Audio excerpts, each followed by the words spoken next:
Hey, what are you doing? New edition of Warcry started, so I'm just taking out some old video ideas from the fridge. Gotta throw them all away. What is that? This was a pretty sweet video idea of just all the new lists that you can make post Tome of Champions. So that's no good anymore. We got some... Let's see, we got some playtest games of all of the top tier lists from the last tournament. I was going to play test them against each other and figure out what the matchups are like. Not going to be relevant anymore. That's okay. Nasty. You know, it's funny. All of these meals in here, they were completely fresh 2 hours ago. Now, this old list building video, not good. I think this is actually the one about playing the missions. Yeah, no good. Ooh. So what are you going to do with your channel? That's a good question. I was thinking unboxing videos. Hello and welcome. If you don't know, if this is your first time, I'm Dan. You're watching The Salty Sea, and I'm incredibly excited. This video has been 3 years in the making, really, even though my channel's only been here for 2, because we have the first sighting of Warcry 2.0. I'm incredibly excited. We've got a whole new logo. Whether or not you like the new logo better than the old one is neither here nor there. We have a new logo. We have a new setting. I'm calling it Ghurcry until we learn more about it. The trailer video had this kind of beautiful sort of prehistoric scene. I think that goes with kind of what they're going for with the new logo. It's going to be very sort of prehistoric. And then sort of some asteroids potentially wiping out this beautiful vulture phoenix dinosaur thing. I would bet that this little beastie kind of hews pretty close to a monstrous model that we'll get with a very gravelly voice in the trailer. All of it's very exciting. Now, it's incredibly brief. Not even worth, I think, kind of going through the whole trailer on video. You can certainly watch it. You probably have already. But mostly it's just about what it shows about this kind of sort of monstrous, untamed wilderness type landscape where we're all going to be fighting next. So the 8 points is being replaced by the Gnarlwood. I'm excited for this. They've said there's going to be a whole new set of terrain coming with the new setting. There's going to be a bunch of new warbands. You know, what that means is anyone's guess, but on stream, they did mention that they're expecting that it's not just going to be chaos all the time, that it's going to be all of the Grand Alliances. So I would be shocked if we didn't get at least one warband set for each Grand Alliance for this. I'm pretty excited for that. I think a lot of people have been wish listing kind of what they'd want out of a, you know, the Canine Shadowstalkers gave a lot of people a lot of hope for their own favorite faction eventually getting a Warcry warband, as opposed to all of these, literally all of them, being slaves to darkness. And I would not be surprised if we see that with this edition. Now, I think it's important to note they specifically never said the word new edition, but none of their just sort of basic, like Red Harvest, Catacombs, none of those things literally changed the logo of the entire game, right? So this is going to be a massive, massive change. My biggest hope, cross my fingers, is that the reason they didn't call it a new edition is maybe sort of the core rules are the same, but regardless, this is going to be a gigantic expansion. Many new warbands, again, you know, probably new rules to kind of represent that, like what's going on in the Gnarlwood. I'm really excited for forest terrain that isn't just Sylvaneth Wildwoods. I actually like the Sylvaneth Wildwoods, but sort of a different take on a forest is going to be really cool. I've been kind of predicting sort of a spooky treehouse vibe to kind of go with the history of Warcry, but they really kind of shocked me with kind of going with a whole new setting, and I think we might get something that's more sort of primordial, which would be really cool. Your guess is as good as mine with what these new rules are going to be. A lot of it is up in the air, but it's going to be fun to speculate on, and I will certainly have videos doing just that. As you saw from the skit, you know, I'm going to have to sort through a lot of what my plans were and figure out, you know, what still makes sense and what doesn't, and definitely a lot of that will be speculating. Now, I think this is like what I said, this is going to be really far away. The fact that they've sort of called out that they're going to have all of this new stuff for the game, but they didn't show us very much of it, to me signals that it's going to be quite a long time. Certainly we're going to get through all of the Horus Heresy stuff first, get through the Kill Team box after that, get through the new Necromunda stuff. All of that is probably going to happen first, and then I think we'll see new Warcry. I would even expect the Skaven versus Sylvaneth FOMO box, I would expect that to happen before this too. But they did give us one of the new warbands. This is the Horns of Hashut. There's 10 of them. They're kind of split between these sort of fanciful armored and helmeted versions, and then these sort of more peasant fighters as well, with the kind of mining picks. Their kind of shtick is that they're really into destroying beautiful wilderness, all of that fun stuff. So they're in this woods trying to, you know, be the titans of industry and turn it into a desolation. To be honest, I find that motivation kind of bores me, but that's fine. I think that there's cool things about the models. I think that their kind of fork theme is cool. There was one of the small minions also had a little fork. And I think that this kind of little blunderbuss so we got teasers for the AOS rules, and this thing that looks like a little blunderbuss is actually a flamethrower, which could be kind of interesting in game. One speculation that I've got is that with the monstrous theme, we might see, so for a lot of Warcry 1.0, chaff was the name of the game, followed by, you know, flying things. I think that might switch a little bit, but if it doesn't, you know, the AOS rules for that flamethrower had it as just a very intense anti-chaff weapon, and so, you know, maybe we see something like that for Warcry. Who knows? I'm also interested to see what these little sticks with. This weapon is ridiculous. I'm sorry. A stick with a rock on a chain.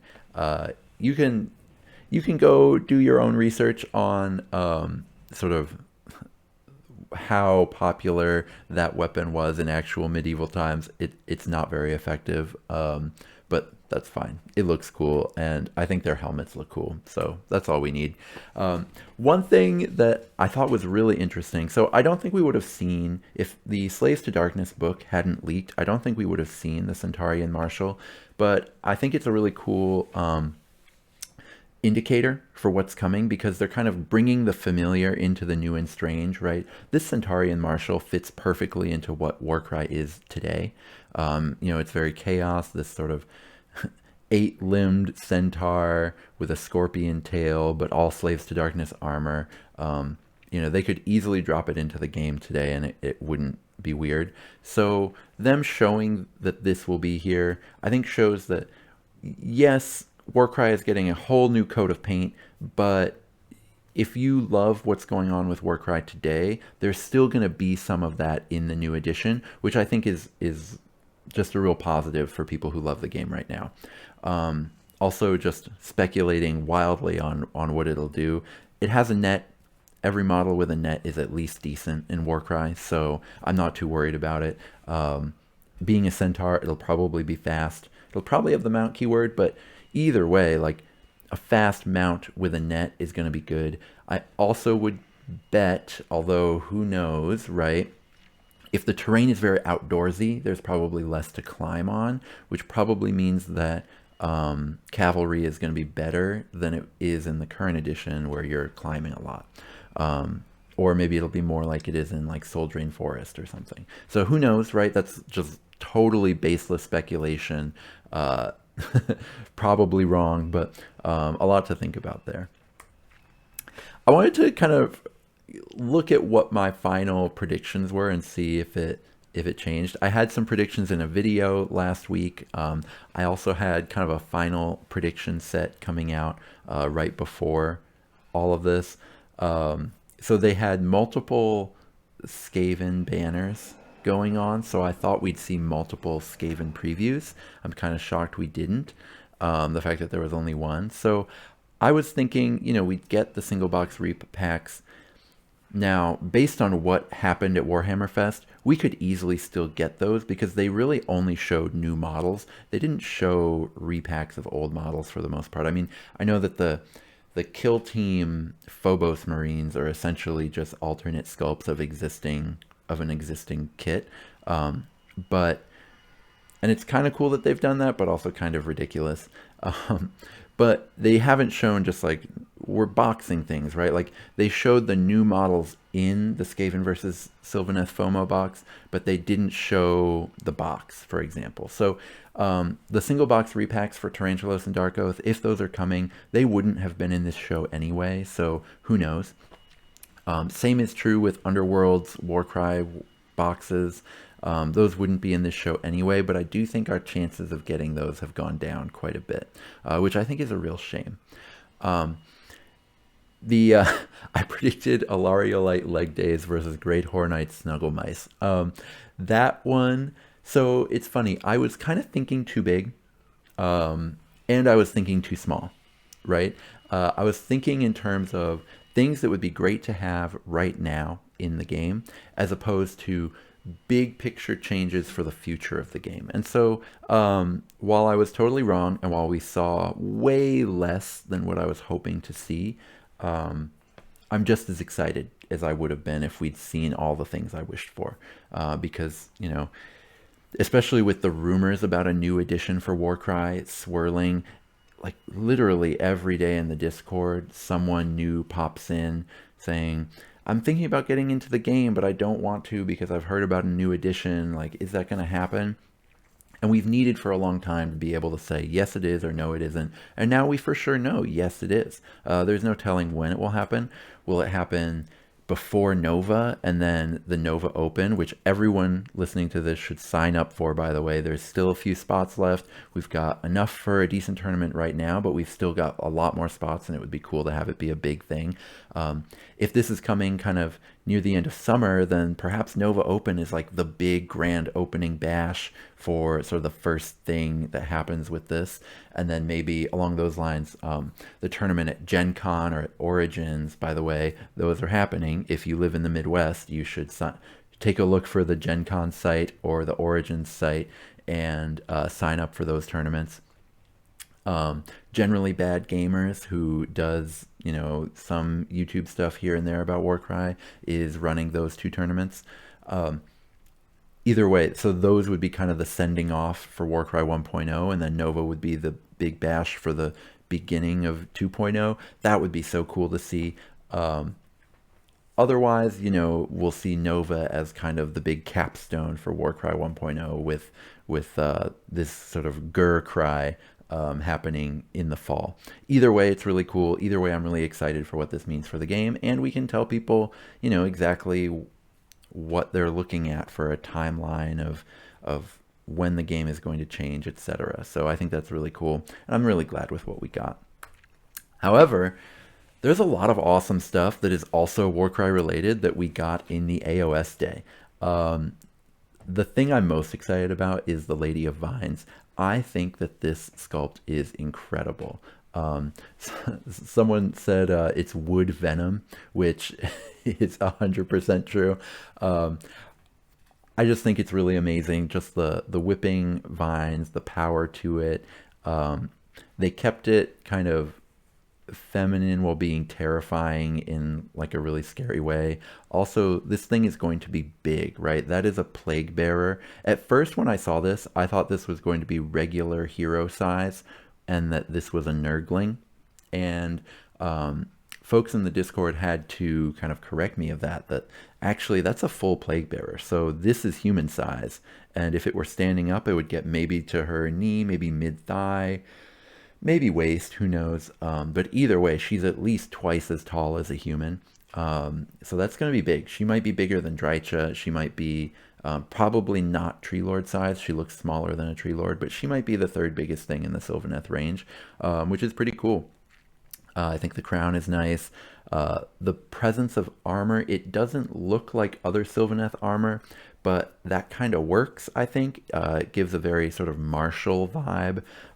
From the lore, I've heard that the Lady of Vines was created before Alarielle went into her kind of depression state, and so she carries the kind of vibe that Alarielle had at the height of the wars and the age of, I don't know if it was Age of Myth or Age of Chaos, but either way, at the height of those wars, this is the vibe that Alarielle had, and I think that that's really cool.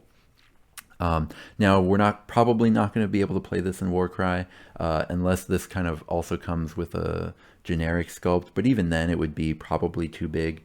Varengard are in the game. They're about this big. There's a few things that are about this big in the game, but I even think she's probably bigger than a Storm Fiend, so I don't think we see her. But either way, I'm incredibly impressed. I like that there is at least some nod to kind of the way other Sylvaneth weapons work with the way her spear works.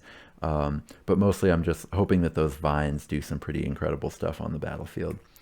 But going to things that are going to be hype in Warcry is the Gossamid Archers. We saw Kyle win Adepticon using Scathe in his list, and Scathe does very little damage, but what's good about Scathe is running around and the 8-inch range, just picking off things that have 1 or 2 wounds left. There's a very good chance that these Gossamid Archers could do the exact same thing for Sylvaneth, but for, 40 fewer points. And they'd be flying around shooting things, and having one of them in your list would be really valuable. There's also a chance that the Gossamid Archer leader is just a straight-up Night Venator, right? Who knows, but flying units are almost always good in Warcry, so very excited for these from a tabletop perspective. But from a looks perspective, oh my god, I love them. The Arch Revenant chassis, sort of the ghost elf in a tree, there's so much you can do with it, and I'm so glad that they've expanded on it. I really loved painting up the Arch Revenant, and the fact that they've gone with the same thing with bugs carrying them on their back, or like bug packs with little flying wings to keep them flying, I think is really cool. If you kind of look really close here, they've got bug quivers, which is really fun, or some of them do. A couple of them have other types. 2 of them have regular quivers, 3 of them have bug quivers. Either way, that's really cool. I think that the bugs all being different, right? Like this one's a moth and this one's a beetle with wings. I think that's really cool. Overall, their kind of poses, it is very fairy-like, very sort of flighty, very ephemeral, but also very angry and warlike, right? This is just, yeah, they're incredibly badass, and I'm just very, very happy with them, and I think that they've done an incredible job. I think that this release is essentially everything I've wanted from Sylvaneth for a long time. The Dragonfly Riders are also really cool. Now, they called them Shock Cavalry in the video. If that's true, that's sweet. I'm skeptical of them ever making a Sylvaneth unit that does real damage, that isn't just like a Kurnoth Hunter, because they tend to make things do what they look like, and they make all Sylvaneth look very wispy. So Sylvaneth tend to just be wispy and bad at everything. Other than Kurnoth Hunters, who can win a fight once they're in it. But if they do give these kind of high damage rules, I think that'd be really cool. Also, I mean, these bugs are pretty big. They're not as big as, say, Nurgle flies, but, these elves we know are about human size, so the bugs are significant size. So maybe we see attacks from those. In Warcry, those tend not to be very good because they never give the mount attacks, but I imagine in AOS these will be pretty good. The thing that I am excited for with Warcry is the Revenant Seekers.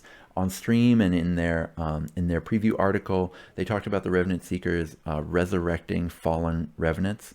So if you can resurrect Arch Revenants and Spite Revenants with these, that's incredible. Nighthaunt and Soulblight Gravelords both have abilities like that, and they're some of the best abilities in the game. So if Sylvaneth gets something like that, that would be really cool. Also, just seeing the pose on these red riders reassured me a lot. At first, I really didn't like the wings, looking at how the dragonfly riders looked, but then you can tell from the red ones that it's actually just the pose. And if you just showed it so that you can actually see the wings, I think it's a much better look. Either way, I think that the kind of naturalistic, we have the flora. Sylvaneth has always been, the trees and the flora of Ghyran, but seeing more of the fauna, seeing these bugs, I think is really cool. I think it calls out the forest nature, but I think it, expands on the range really nicely. And painting these bugs is going to be a ton of fun. They've gotten kind of creative here with the little green splashes on the dark blue ones. The red ones are kind of, straightforward, but that's okay, right? They're showing kind of different things you can do with them. I think we're going to see professional painters go absolutely crazy with these bugs, and it's going to be really cool. Wanted to shout out some KO proxies we got from Necromunda. Not much to say about these, but, this guy's basically just got a Arcanaut with a volley gun, right? You could put little KO heads on them. This guy, all you have to do is give him a knife, and he's just a regular Arcanaut. So I love that. I thought it was interesting that these are called squats, and then the Leagues of Votann are not squats because they're, same species but separated for, many, many years. So that was kind of interesting. All in all, I don't love them, but I think they're kind of cool. And if I was all in on KO, I would absolutely grab these to, to spice up my cruise. Back to Warcry. I don't think we would have seen Ogroid Theridons if there hadn't been that leak, but I'm kind of glad there was because these are amazing. I've seen a lot of people get some hope for having an all Ogroid list in Warcry. I think that's cool. I think their origin story is kind of cool. They're supposedly from Ghur, but they were betrayed by Bone Splitters and then therefore adopted by Archaon, and that's kind of explaining why they're why they're looking like they do. I wouldn't be surprised to see more Ogroids show up in Warcry then, because if we're moving to Ghur and these are chaos from Ghur, it makes sense to me. Who knows, right? Some more shots of the Ogroids. Again, having the all Ogroid warband is going to be really cool. Slaves to Darkness kind of needs this too. So Slaves to Darkness has a bunch of really, really solid foot leaders that are foot sloggers, just 4-inch move. And not a lot of big, like, non-leaders, right? So Chaos Warriors, since their points buffs in the TOC, have gotten a lot better. They're a lot more playable. But they're still kind of in that mid-size area that you don't love. So it's really hard to build a list that kind of follows the new template of kind of 3 heavy hitters and a bunch of chaff. You have some of the better chaff in the game in Slaves to Darkness, but if you go Varanguard, Chaos Lord, and then all chaff, that doesn't quite do that. So you could go Varanguard, Chaos Lord, Ogroid, and then a bunch of Marauders, and then that's going to be a really solid warband. So even beyond just the meme lists, I think that, these rules are going to be like a year before we get them. But as of where the game stands now, these would potentially fill a pretty important role in Slaves to Darkness warbands. So getting towards the end here, I saw a lot of people sort of angry with GW over the World Eaters teaser being a teaser for a teaser. We also saw some just chain axes that looked dumb, in my opinion at least. I don't know. I wasn't into them. And I've been wanting to have World Eaters for a long time because I have a bunch of Khorne demons that are sort of the basis of my Warcry crew, but 20 Bloodletters, 6 Skull Crushers, Karanak, I have a Bloodthirster, I've got Fleshhounds, right? I've got the whole crew for Khorne demons. I've got 6 Khorne marked Furies, I've got the Blood Throne. So all they need for 40k is just like, if they do this World Eaters release, I can just get like 3 units of World Eaters and I've got a 40k army. Even though I don't play that game, it'd be nice to just have one just in case someone wants to play, right?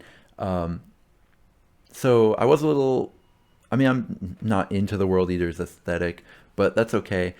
I but I did follow it right online, and so there were a lot of people upset that this was a teaser for a teaser. But I think that's great, right? I love the idea of GW telling us what's on their mind, what's coming, what they're thinking about doing next. And so seeing like, you know, these World Eaters are probably an entire year away. That's okay, right? I think it's just good that they're kind of letting the community keep tabs on what's going on.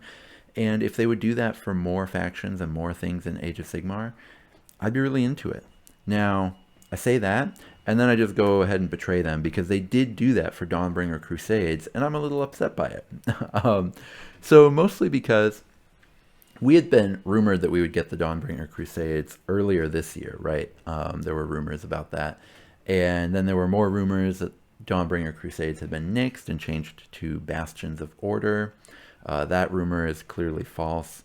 But, you know, they went through with it. I don't love these bits. I think these bits look kind of cartoonish and not that interesting. Now, a lot of Cities of Sigmar is kind of cartoonish, but in a really charming way.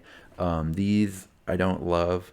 I also don't love, you know, the whole sort of we're off crusading kind of vibe, whether it's, you know, just the word of the Crusades or what that sort of implies about Sigmar. I find the concept of the Dawnbringer Crusades being really compelling when it's about like we're reclaiming our lost cities, because, you know, in the Age of Myth there's like a ton of cities, and then in the Age of Chaos they all get razed. And so it was, if it was specifically like we're going to the ruins of these cities and rebuilding them, I kind of like that concept. But they waffle between going there and going like we're striking out into, you know, and it's like they don't say things like the Dark Continent, which is what British people would say when they were out massacring people. But you know, it evokes the same vibe, and I just don't love that. And I don't love the idea of the Coalition of Sigmar being just as bad as the Imperium. I think one of the things I do like about AOS is that, you know, Sigmar does bad things, but he is generally trying his best out here. As opposed to, you know, the people in charge of the Imperium, not only do they do bad things, but like they have a horrible blinkered worldview and they are evil people. Sigmar's not evil, he's just flawed. And I think that makes AOS really compelling. So the Crusades kind of, they can be done really well, but they do move Sigmar's coalition more towards where the Imperium is at, and I think that's too bad. Also, I thought it was too bad that the trailer kept mentioning humans. Cities of Sigmar are really compelling because it's like dwarves and elves and humans all just kind of mingling together. You know, you see the occasional Seraphon skink in there sometimes. Like, it's all a hodgepodge, and that I think makes them incredibly compelling. I really love that about the Cities of Sigmar. I love that you can have these sort of Warhammer Fantasy specific sub-faction power pairs in your COS lists, but you don't need to, and you can have just a total hodgepodge list as well. And you can run, you know, Living City might be Wanderers themed, but you can run an all dwarven Living City thing, right? One of my earliest lists that I would talk about on this channel was the Eco Dwarves list in Warcry, where it was using some of the dwarven fighters and bringing in a KO ally to take advantage of the Living City ability. And I just thought that was so cool, right? And then you paint your dwarves green and it just looks sweet. If this Dawnbringer Crusades thing is going to be only humans, I think that that's a huge missed opportunity, and it's really sad. And it's too bad because they talked about how we need regular people in the realms to kind of get our footing. And, you know, I saw the 2+ Tough video about like, yes, we've been saying that for years, half of a decade. I agree that that's true. I'm a little worried about having this be the way to do it and having humans only and all of that. So we'll see where that goes. But in the meantime, let's not forget, new Warcry, Ghurcry is here. I'll be figuring out, where to go with the channel while we wait. I think that there's still a lot of time between then and now. If you're thinking about getting into Warcry, you absolutely can do it right now, because, this edition's going to be a while. We've got tournaments coming up in the summer that are going to be really sweet. So there's a lot to look forward to. I'll definitely have content sort of going into the road to Nova, the road to Origins and Gen Con, even though I probably won't be at those tournaments. I might be at one of them, but definitely not. I won't be able to make it to both of them, but I might be at one. Either way, I'll be making sort of competitive content looking towards those tournaments, but also, we'll have some crazy speculation, maybe some wish listing for what we want to see in the new edition, stuff like that. So I'm really excited for what the future of this game holds. So until we go to Ghur, may all your rolls be crits.